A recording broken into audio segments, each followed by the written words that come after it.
Precios que siguen subiendo. Analizaremos en qué parte esos precios están subiendo con los análisis de Redfin, pero a su vez vamos a ver de Realtor.com cuáles son los mercados calientes, cuáles son esos mercados con mayor demanda, qué está sucediendo en cada una de las 300 áreas metropolitanas más importantes de los Estados Unidos. ¿Por qué? Porque no necesariamente que los precios estén subiendo indica que es un mercado que está en auge o que está la gente buscando activamente. Adicionalmente, veremos temas de impuestos, cómo están los impuestos a la vivienda y dónde son mayores estos impuestos. Estaremos analizando muchísimas estadísticas sobre precios e inventarios, sobre todo porque en este momento esos inventarios forman parte de la ecuación de asequibilidad. A mayor inventario, quizás podemos ver que los precios no estén creciendo. Pero ¿qué está sucediendo? No dejes de ver este podcast al final porque aquí siempre lo estamos analizando con toda la transparencia. Te estamos llevando todo y cada una de la información que necesitas. Es información real, clara, precisa para que tú tengas el superpoder de tomar decisiones con información, porque la información transparente y clara va a ser la diferencia de tu éxito, ya sea que estás comprando tu primera vivienda o ya sea que estás comprando una vivienda para invertir. Como siempre, mi persona, Gabriel Peroso, estoy acompañado con mi amiga y socia, Yenixe Molina, un placer estar con ustedes. Jenny. Entremos en materia. Como Sí. siempre, entramos con Redfin, sus actualizaciones semanales. ¿Cómo está viendo Redfin el mercado en esta segunda semana del mes de marzo? Sí, mira, los comentarios más importantes del artículo de Redfin es que a pesar de que el interés ha aumentado, nosotros estamos hoy en día, el precio de la vivienda promedio, si tú la pagas y sacas un préstamo, el pago mensual es apenas $30 por debajo del máximo que fue en octubre del año pasado. ¿Razones? Razones, de octubre a la fecha de hoy, el interés ha bajado un punto porcentual, se puede decir, pero el precio de la vivienda ha subido alrededor de un 5% año a año, y esto hace que al final del ejercicio, al final de los números, nuestro pago mensual solo sea $30 menos. Adicionalmente, las solicitudes de compra de hipoteca aumentaron por segunda semana consecutiva, y eso es debido a que en este mes de marzo los intereses han bajado un poco. Los nuevos listados aumentaron un 13% a nivel nacional. Eso es algo bastante importante, ya que, como tú lo dijiste hace unos momentos, el inventario es parte de la ecuación, es parte fundamental de la ecuación en la asequibilidad, porque me afecta el precio. Y cuando nos vamos a total de viviendas a la venta, aumentaron un 3%. Cuando hablamos de solicitudes de hipotecas, aquí vemos el número semana a semana, hubo un aumento del 5% en aplicaciones de solicitudes de hipotecas, y eso se vio simplemente con una disminución bastante baja en el interés. Entonces, estos son los números más importantes de este artículo de Redfin. Ellos, como siempre, nos traen los números más importantes para saber hacia dónde se mueve el mercado nacional. Sí, estamos viendo un mercado que en este momento poco movimiento, lo vimos en el podcast de ayer de las tasas de interés, realmente mm, todo está, no digamos que bien, porque las tasas siguen altas, la asequibilidad sigue complicada, pero en una normalidad que puede que sea, como lo dijimos en ese podcast, la nueva normalidad de la década, del 2020 al 2030. Y es Este que, primer sí, quinquenio, estos primeros 5 años, Jenny, fueron bien turbulentos de la década, o sea, estamos en el 2024, ya van casi 4 años, pandemia, pospandemia con unas tasas muy bajas, luego las tasas altas, o sea, ha sido bien convulsionado, pero creo que llegamos a una normalidad, ¿cierto? sí, es una normalidad. Yo diría que este año es el primero en el que vamos a ver, vemos movimientos en el mercado, pero más unidos a las tendencias anuales que hemos tenido. Los season, tú sabes, en primavera y en verano, usualmente el mercado inmobiliario es más acelerado que en invierno. Esto es lo que estamos viendo más aún, o sea, ya dejamos atrás el tema de la aceleración o desaceleración del mercado inmobiliario por el tema de pandemia. Es correcto. Sí, Sí. teníamos que superarlo, al final tenía que entenderse. Aquí yo les voy a poner en pantalla lo que es el índice de Realtor.com, de vamos a decir, es un score de qué tan caliente o qué tan deseado está un mercado de acuerdo a las principales 300 áreas metropolitanas y primero, o sea, aquí está el mapa, pero al final en principio quiero decirle, perdón, cómo funciona y cómo Realtor.com hace esto. Dice, en la puntuación de qué tan atractivo se describe como una métrica compuesta, igualmente ponderada de lo que tienen en cuenta como puntuación de oferta, puntuación de demanda en cuanto a la geografía, adicionalmente factores como días en el mercado, cambios de inventario, cambios de precio y visitantes únicos de la página en el listado de Realtor.com. Esos son los factores que toman ellos para sacar un índice y ver en este momento cuáles son esos mercados más atractivos o más deseados o que tienen más movimiento. Siempre esto está, vamos a decir, no podemos comparar, aquí no se están comparando manzanas con manzanas, realmente se comparan naranja con manzana con pera, porque si vemos el mapa, aquí podemos ver que, por ejemplo, este es el mercado más caliente, Rochester en New York.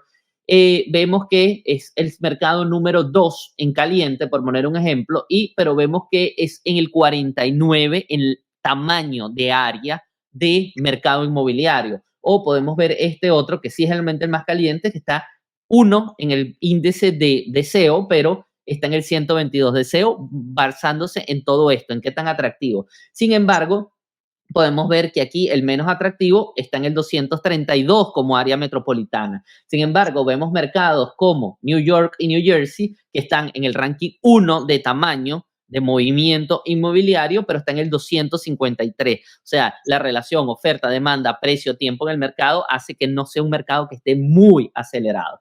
¿Qué pasa? Cuando digo que no son peras con peras o manzanas con manzanas, es porque quizás este mercado responde a una nueva planta de alguna empresa, puede responder a algún atractivo turístico, puede responder a algún nuevo desarrollo y no necesariamente responde a una actividad inmobiliaria exacta. Temas que nos interesan, aquí podemos ver cómo está Miami Fort Lauderdale, es el área metropolitana número 8, pero sin embargo vemos que es la 254. Es un área que está en desaceleración. Muchas veces estamos viendo que hay más inventario entrando al mercado, veníamos de un mercado muy acelerado, aunque los precios siguen subiendo, pero en general podemos ver cómo el mercado sigue, Jenny, en normalidad. Áreas azules, áreas rojas, áreas menos rojas, o sea, no vemos todo en azul ni vemos todo en rojo, vemos un mapa que responde a una actividad normal del real estate, donde a pesar de la poca asequibilidad, mercados más calientes y mercados más fríos. Tienes un análisis adicional, creo, de CoreLogic, ¿cierto?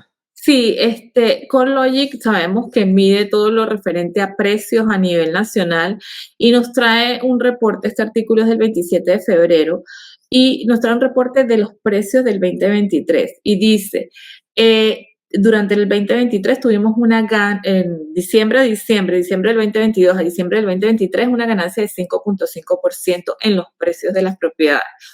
Y es muy interesante el artículo porque hace comparaciones antes de la pandemia y con el año 2023. Aquí dice, entre el 2014 y el 2019, el crecimiento del precio de la vivienda promedio fue 5.2%. Y esto no dice que un 5.5% se acerca mucho a la normalidad antes de la pandemia.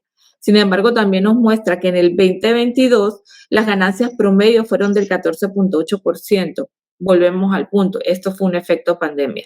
Ellos piensan y dicen que probablemente en el 2024 el precio aumente un 3%. Vamos a ver, ellos siempre cambian esas predicciones. Y adicionalmente traen unos gráficos que me parecen muy interesantes. El de ellos, es el que me parece muy importante mencionarles. Y habla sobre los cambios mensuales que suceden en diciembre en cuanto a los precios en los 20 principales mercados a nivel nacional. ¿Qué sucede? En diciembre está supuesto a que el mercado inmobiliario se enfríe por el tema de las festividades y también por el tema del el frío.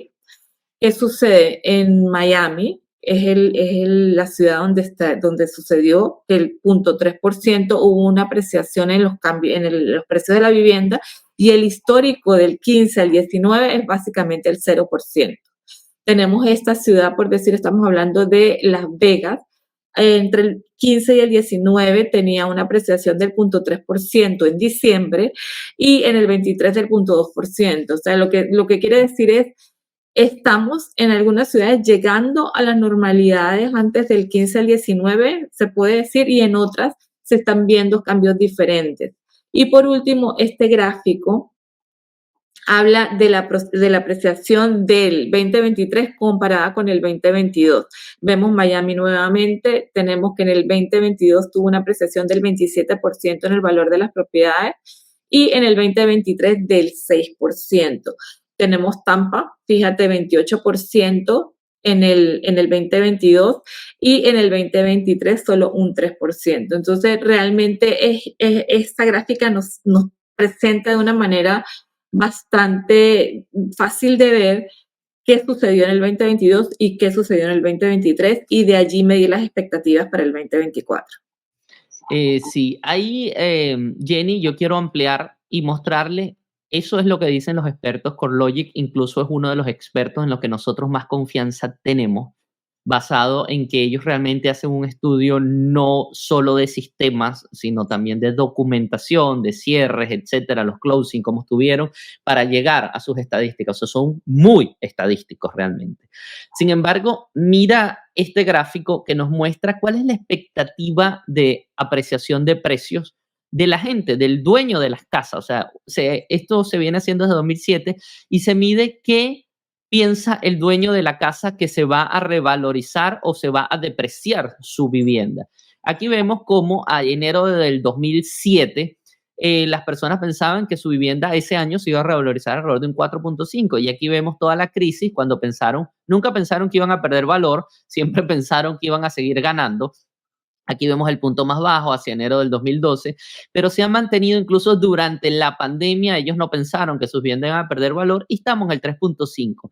Este gráfico bastante plano, aunque nosotros vemos movimiento aquí, este movimiento es del 4.5 al 1%, o sea, apenas de 3.5 la diferencia entre el punto más alto y el punto más bajo. Viendo esa gráfica completa, como la vemos aquí, de 4.5 al punto más bajo, etcétera, aquí vemos la pandemia. Quiere decir que el dueño de la casa nunca piensa que su vivienda va a estar perdiendo valor. El dueño de la casa nunca piensa que su vivienda va a estar afectada por pandemia o nunca va a estar afectada por crisis, ni tampoco va a verse favorecida por bajadas de tasas de interés o lo que fue la aceleración de la economía en el post pandemia. Básicamente, Jenny, aunque los expertos hablen, ese sentimiento y la expectativa del dueño de la casa siempre es más o menos la misma. ¿En qué se traduce esto muchas veces? En que por eso hay pocos vendedores en este momento, porque efectivamente ellos no piensan ni que la casa va a caer de valor, ni que va a ganar más valor, y la gente está entrando al mercado por necesidad, pero no necesariamente afectado por precios de casa.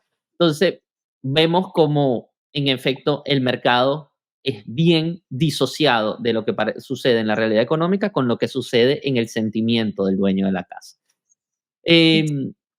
Cosas que uno ve son temas ya más de psicología, pero siempre es importante tú saber esto porque cuando vas a negociar es importante que tú sepas la transparencia y lo que puede estar sucediendo en la persona del vendedor.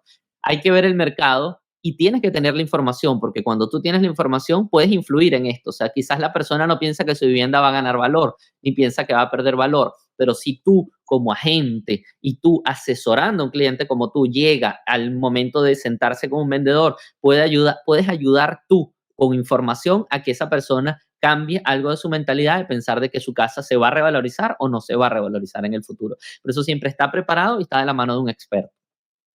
Sí, totalmente cierto. Sí, ¿con qué continuamos? Mira, continuamos con un artículo de Redfin que habla netamente de inventarios y dice los nuevos listados alcanzaron en febrero el nivel más alto en 17 meses. Tenemos nuevos listings, aumentaron un 3.8% mes tras mes y adicionalmente aumentaron un 14.8% año tras año. Entonces, lo que acabas de decir, tenemos más inventarios, esto ayuda al mercado, sin embargo, el nivel es bastante inferior a lo que se requiere para tener un mercado en equilibrio. Esto ¿para qué nos sirve? Nos sirve si tú eres un vendedor para saber que a pesar de que todavía estamos en un mercado de vendedores, existen muchas mayores opciones, mayor cantidad de opciones para los compradores y por eso nuestra recomendación de entrar al mercado siempre con un precio adecuado. Aquí dice, en alguna parte dice una oración que cuando tú entras al mercado con el precio adecuado, siempre atraes a los compradores y es probable que tengas mejores ofertas de una manera más rápida. Cuando tú entras en, como estamos hoy en día al mercado, con un precio elevado, tu listing se va a enfriar y se va a quedar por mucho tiempo y las personas simplemente van a esperar a que reduzcas el precio para poder venir a ofertar a tu propiedad. Entonces, este artículo de los inventarios nos ayuda a entender que a medida que va pasando el tiempo van entrando más unidades al mercado y tú como vendedor tienes que tener esa estrategia a la venta. Sí, aquí adiciono, Jenny, un mapa que viene de la gente de Resi Club, que lo pueden ver de todos los Estados Unidos, cómo han variado los inventarios. Vemos el blanco, donde no ha subido inventario en los últimos 12 meses. Esto es febrero, y el verde, cómo ha aumentado el inventario. Vemos Florida bastante creciendo, pero veníamos de una ruptura extraordinaria donde el inventario estaba muy, pero muy bajo. Esto básicamente no es que haya exceso de inventario, sino es una recuperación de terreno perdido. Incluso igual no llegamos, como dices tú, a los niveles suficientes de inventario para que el mercado esté en equilibrio, pero vemos como Estados Unidos en general está aumentando inventario, unas zonas más que otras, pero es importante porque esto nos va a ayudar bastante a la asequibilidad. Claro, Adicionalmente, sí, sí. y por último, Gaby, déjame agregar, es bueno entender que estos inventarios a nivel estatal, en cada estado existen muchos metros que se manejan de manera independiente, son micromercados.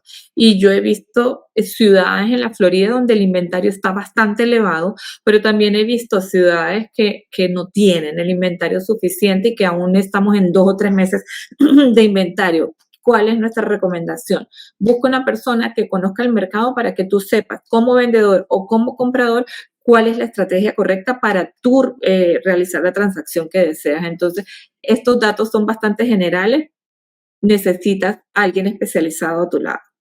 Claro, siempre. Y estos datos es de Estados Unidos y Estados Unidos es bien, bien, bien Sí, variado. Nosotros sí. hacemos este podcast de precios e inventarios nacionales. Mañana pueden ver nuestro podcast local, donde analizamos mucho más en detalle qué está sucediendo en cada área metropolitana. En detalles como, vamos a ver, ponerlo en pantalla, detalles como este. Mira, aquí ya vamos a analizar el día de mañana este gráfico, donde en este gráfico tenemos todas las áreas de Florida. Aunque ustedes pueden ver a Florida totalmente verde aquí, oscuro, aquí podemos ver cómo se está moviendo a nivel de cada zip code y esto puede variar, como dice Jenny. Por último, tengo este gráfico, Jenny, de los nuevos listings. Aquí hacen una comparación, 2019, 23 y 24. Cómo era la diferencia de la cantidad de listings nuevos que entraban al mercado de Estados Unidos, a todo el mercado de Estados Unidos. Antes de la pandemia, todas las líneas verdes entraban mucho más unidades. En el 2023 entraron suficientes unidades, pero nunca a los niveles pre-pandemia. Pero estamos viendo este, digamos, color crema, que es 2024, vemos cómo está mejor que el 2023. Por eso es la tendencia a que tengamos más inventario. Estamos viendo cómo pareciera que el 2024 hasta ahora, en 2 meses, va a ser mejor que el año 2023. Vamos a ver qué pasa. Año de la Fed tomando decisiones, año electoral, año complicado en tasas de interés, de asequibilidad, precios, etcétera. Pero mientras el inventario vaya subiendo, recuerde que la asequibilidad está basada en factores y uno de esos factores es la cantidad de inventario que influye directamente sobre los precios. Mayor inventario, precios más negociables o precios que no tienden a subir. Menor inventario, mercado caliente, poca oferta. ¿Qué se traduce en poca oferta? Todos lo sabemos. Si hay escasez, los precios suben y no hay capacidad de negociación. ¿Qué adicionalmente tenemos, Jenny, que nos puedas agregar? Tengo un artículo interesante de Florida Realtors y habla de los compradores en efectivo. En este año, en el 2023, el 32% de la venta de las viviendas, perdón, en el 2024, enero del 2024, el 32% de las ventas se realizaron en efectivo. Es el mes más alto desde el 2014. Muchos factores inciden aquí y uno de los creo que ha hecho aumentar bastante este porcentaje es la venta de propiedades valor alto con la plusvalía que tuvimos durante la pandemia y personas comprando en efectivo con la ganancia que tuvieron con esas propiedades y quedándose con casas con cero hipoteca. Entonces, realmente esa es una de las mayores, adicional a, tú sabes, inversionistas que cuentan con efectivo y compran propiedades, personas que vienen de otros países con efectivo para poder de alguna manera proteger su capital en Estados Unidos, también compran en efectivo, pero este aumento se debe sobre todo a eso, personas revendiendo sus propiedades, quedándose con la plusvalía y comprando propiedades de inferior valor simplemente para quedarse sin deuda. En el artículo nos trae una estadística, dicen que de los primeros compradores tenemos primeros compradores, solo el 6% compran en efectivo y las personas que están comprando su segunda vivienda, el 26% compran en efectivo y ese es el efecto de ganancia y plusvalía de la propiedad. Nos muestran algunas ciudades y tenemos aquí en el caso de la Florida, Naples, el 58.9% de las propiedades vendidas en enero fueron en efectivo y también muestran otras ciudades.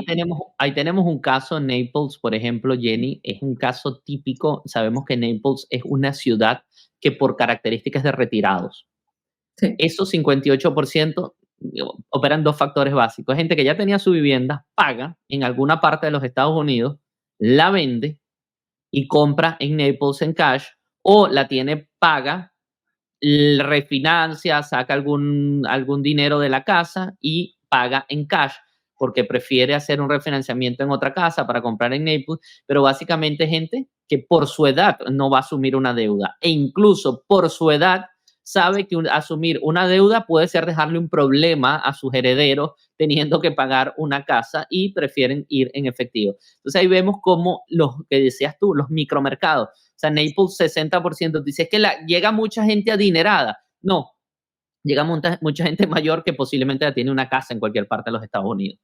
Sí, adicionalmente en el artículo podemos leer que dice que en enero la vivienda típica ha recibido 2.7 ofertas. Y este número es bastante importante para lo que nosotros siempre decimos. Tú tienes que estar bastante preparado en el momento de compra para que te elijan a ti en estas 2.7 ofertas. Adicionalmente, si tú eres un vendedor, necesitas salir en el precio correcto para poder contar con esas 2.7 ofertas. Entonces, el mercado está yendo hacia la estabilidad. 2.7 ofertas es un mercado bien, no tan caliente, pero si una de esas ofertas es en efectivo, probablemente si tú estás financiando y no tienes una oferta bastante fuerte, no te quedes con la propiedad. Sí, efectivamente es bien interesante saber siempre todos estos detalles. Hay un punto muy rápido que quiero tocar, Jenny, de esta lista de Park Labs nos trae cómo ha sido el inventario de vendedores institucionales de sus inventarios. Que mucha gente dice, no, están acaparando inventario los vendedores institucionales o pueden hacer o pueden modificar el mercado. Palabras más, palabras menos, esta es data de marzo 12 del 2024, es bien fresca. Aquí tenemos cómo han vendido viviendas single family home listadas a la venta a esta fecha por parte de todos estos vendedores institucionales o grandes corporaciones que tienen vivienda y muestra en general cómo vemos que están saliendo de inventario, no solo están comprando, o sea, estas empresas están trabajando como normalmente lo hacen, salen de inventario, compran nuevos, renuevan. No se ve una tendencia, muchos hablan de que venimos a una nueva realidad donde todos vamos a ser inquilinos, donde las ciudades la están comprando las grandes corporaciones siguen comportándose como cualquier otro actor, compran, venden, renuevan inventario, así que cuando estos análisis nosotros los seguimos, porque puede ser un factor para saber si los precios van a bajar, van a subir también, estar uno al día, sabiendo cómo se están comportando ellos que manejan grandes estadísticas, puede hacernos a nosotros tomar decisiones más inteligentes. Y recuérdense que aquí nosotros, en Donde Vivir en Miami, lo que queremos es darte a ti información y que tú sepas cómo la analizamos nosotros y todas las fuentes que consultamos para que cuando vamos a asesorarte a ti de manera gratuita, puedes agendar la llamada debajo de este video, tengas información clara, real y veraz de lo que está sucediendo en el mercado. Jenny, tenemos creo que el último artículo que nos traes por el día de hoy. Sí, el último artículo es importante, muy importante. Dice, ¿dónde están los lugares más caros de Estados Unidos para los impuestos a la propiedad? Y en este mes es un tema tan recurrente, los impuestos a la propiedad. Muchos clientes, muchas personas nos preguntan en referencia a ellos, porque bueno, es casi el due date, el 31 de marzo es el due date del pago de los impuestos a la propiedad, y debido al incremento que hemos tenido en el precio de la propiedad, aquellas propiedades que no son homestead, que no tienen el CAP, aumentan el valor, y al aumentar el valor, aumenta el pago.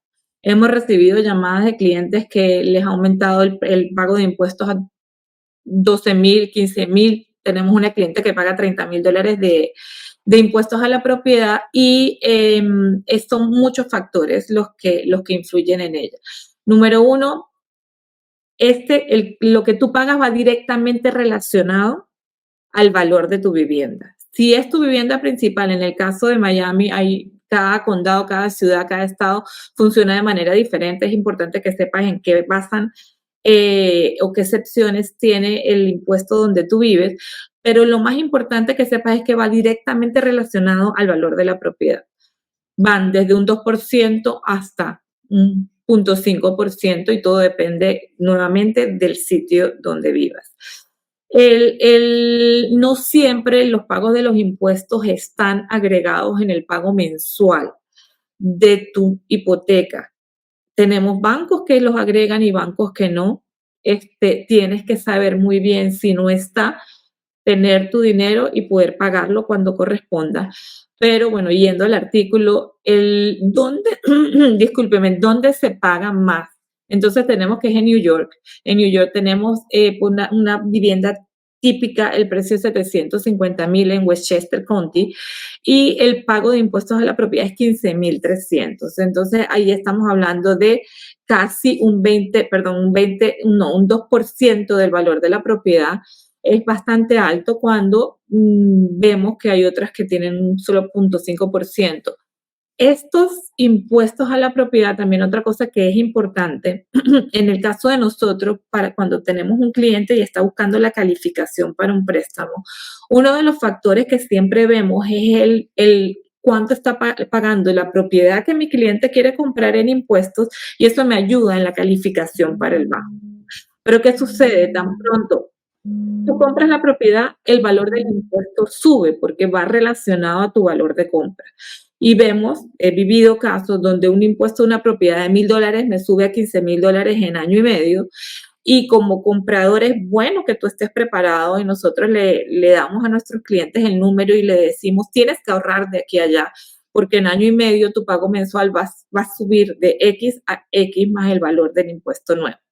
Este artículo, por ese motivo, me parece importante, porque te toca el piso de que una propiedad de 750,000 es normal que en este condado pague $15,000. ¿Dónde están los códigos postales donde pago mayor impuesto? Eso lo vemos aquí en esta tabla, y tenemos que el primero es Miami Beach. Analizando yo, realmente el porcentaje es el 1,6%, es casi el común de lo que se paga en todo el condado de Miami-Dade, que está entre 1,6 y 1,8% del valor de la propiedad.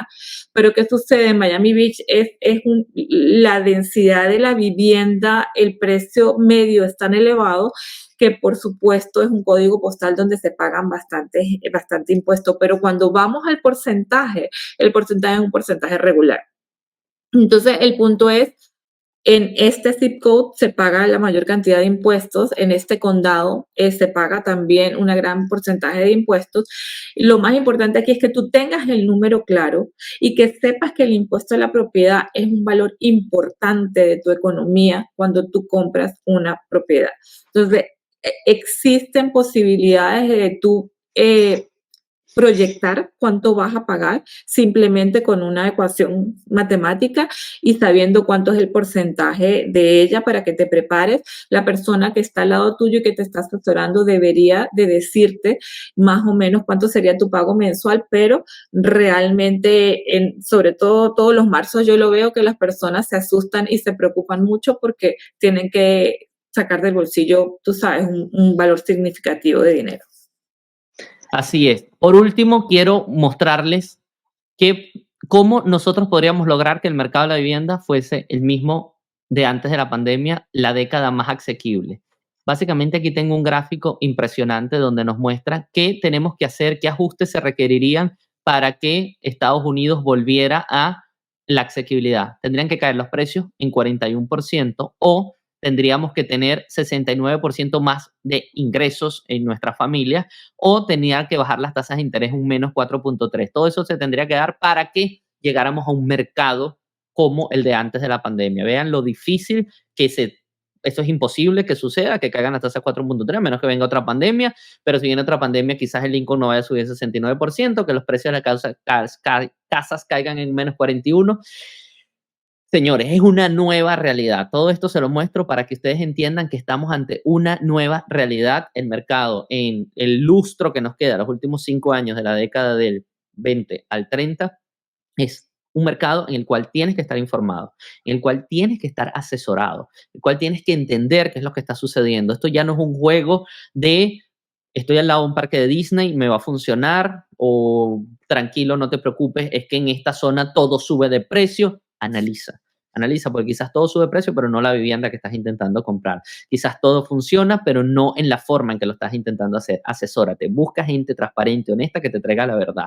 Tú no eres Messi, tú no eres Shakira, a ti no se te va a dar el negocio de Messi y de Shakira, no, tú tienes una realidad tuya muy distinta a la de ellos y que tienes que estar informado. Por eso para nosotros es darte esta información y si tienes duda, consúltanos, escríbenos en este mensaje, en este mismo video, mándanos un WhatsApp, con gusto estaremos ahí, agenda una llamada con nosotros, haz nuestro curso gratuito. Tenemos muchas formas de que tú puedas llegar a informarte con nosotros o con cualquiera de nuestros mortgage brokers. Muchísimas Sí. Yo quiero agregar algo, discúlpame que te interrumpa.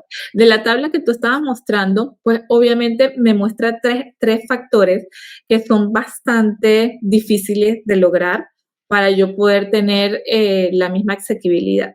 Sin embargo, el income de un 69% más es algo que no es tan difícil de lograr y lo menciono porque por eso es tan común ahora ver las compras entre papás e hijos, entre papás, abuelos e hijos. Me caso y tengo un ingreso más porque pues mi esposa o mi esposo trae un ingreso. Entonces, el income es algo que realmente depende de mí. Depende de los recursos que yo tenga y la familia con la que yo pueda contar o simplemente, bueno, pues de repente un trabajo, una preparación adicional, pero realmente se puede trabajar. Se puede trabajar y el punto es lo que tú acabas de decir, estar al lado de la persona correcta que te indique el camino y te indique las posibilidades o cómo lo está haciendo la gente, porque siguen personas comprando. ¿Cómo lo están haciendo? Yo lo puedo hacer. Entonces, estas tablas, bueno, pues nos muestran una realidad, pero una realidad que se puede trabajar para el bien tuyo. A juro se puede trabajar, Jenny, pero cuando tú me dices que yo tengo que traer un primo para que me ayude a comprar una casa, yo estoy quitando al primo del mercado y lo estoy metiendo a comprar conmigo. O sea, básicamente estoy uniendo dos familias, no le estoy dando a la posibilidad a una familia de que aumente el 69%. Estoy uniendo dos para llegar al ingreso. O sea, no es tan matemática simple desde mi punto de vista. O sea, porque un jefe de familia, papá, mamá, hijo o papá, mamá, hijos, tiene que subir el 69% y subir el 69% del ingreso no es tarea sencilla para lograr hacerlo. Unir dos familias sí lo es, pero no estás aumentando el ingreso. Estás quitando una familia del mercado de vivienda y la estás uniendo con otra para que entre en una sola vivienda. Claro, pero como yo lo propongo, yo digo, bueno, es hacerlo o no hacerlo. No, claro, estás dándole una vivienda propia, dejas de pagar renta, por seguro. Exacto. 1, 2, aprovecha la plusvalía. La plusvalía en 5, 6, 7 años. Si mi primo puedo comprar, pues compro con mi primo. Y en 7 años probablemente con esa plusvalía yo pueda comprar solo y él también. Entonces realmente sé que de repente como familia no puedo crecer mi ingreso de esta manera, pero sí puedo unirme y puedo apalancarme como equipo para lograr en 5 años hacerlo. Pues es una opinión. Sí, es lo que está, sí, eso es lo que se está viendo en el mercado, pero son realidades complicadas y últimamente lo que digo es una nueva década, porque cuando nosotros analizamos estadísticas laborales, vemos que sube la cantidad de empleos creados y baja el desempleo, pero también vemos que hay menos personas empleadas. ¿Por qué? Porque la gente está tomando dos trabajos, o sea, se crean nuevos empleos para que el trabajador trabaje más, no para tener nuevos trabajadores. Entonces, es una nueva realidad, gente con dos trabajos, gente que se muda juntas. ¿Estamos bien o no estamos bien? Lo que sí es que se puede. pero hay que prepararse. O sea, la preparación hoy en día es mucho, mucho mayor. Así que muchas gracias a todos los que nos ven. Estamos aquí para traerte esta información y para que veas estas discusiones importantes que se dan en torno a la posibilidad de que tú compres una vivienda de inversión o tu primera vivienda. ¿Dónde vivir en Miami Real Estate? Transparencia total.